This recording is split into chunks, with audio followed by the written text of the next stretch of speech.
Okay, we have covered 2 methods so far. And now it is time for the audiolingual method. This method was also known as the army method.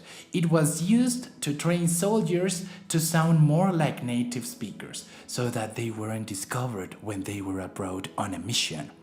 Very strategic, right?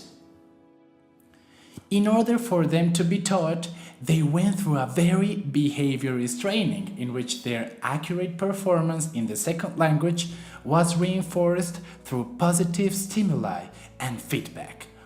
It is somehow similar to the direct method in the sense that students were asked to communicate in the target language and not in their mother tongue. However, this method implies a lot of memorization, so there is no explicit grammar teaching. Somehow, students become human machines in a way.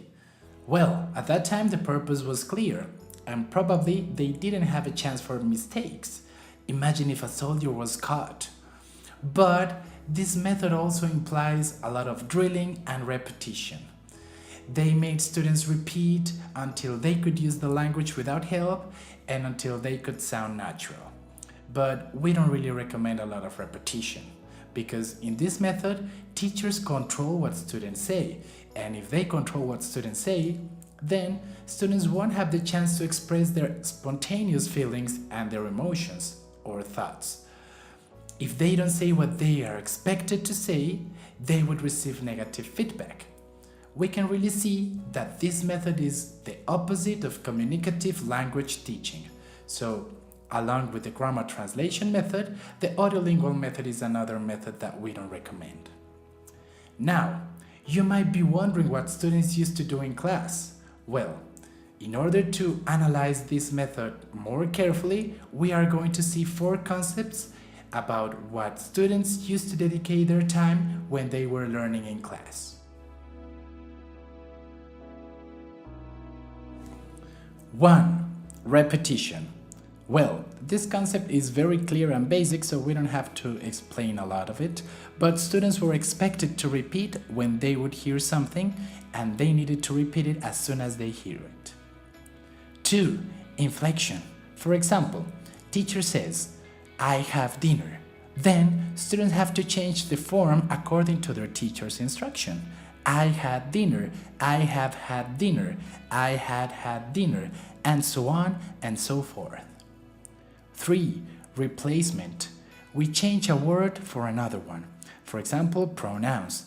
The teacher can say, "Mr. President never gave $1 million to the Ministry of Education." Then, students have to change some words according to their teacher's instruction. Mr. President never gave such a budget to the Ministry of Education. And 4th, restatement. Students were asked to rephrase what the teacher has said. The teacher can say, "Tell me not to go to bed too late because I have to wake up early in the morning." And then students have to say, "Don't go to bed too late because you have to wake up early in the morning." In conclusion, we can say the following about the audiolingual method. It is a very teacher-centered method. Skills were taught separately. First, listening, then speaking, and so on and so forth. And the name speaks for itself. There is an emphasis on listening and speaking. Dialogues take the most part of the planning. There was a lot of drilling and also a lot of repetition. We can thank them the idea of the language laboratory as a teaching aid at that time, but not anymore. Students use the language that they're learning more than their mother tongue. Now that we have gone through the audiolingual method, it is necessary to wonder if this method suits our context nowadays.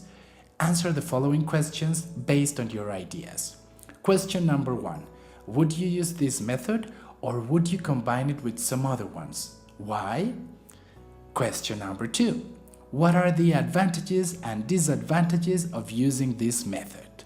Please share your ideas on the discussion forum and don't forget to reply to at least 2 colleagues.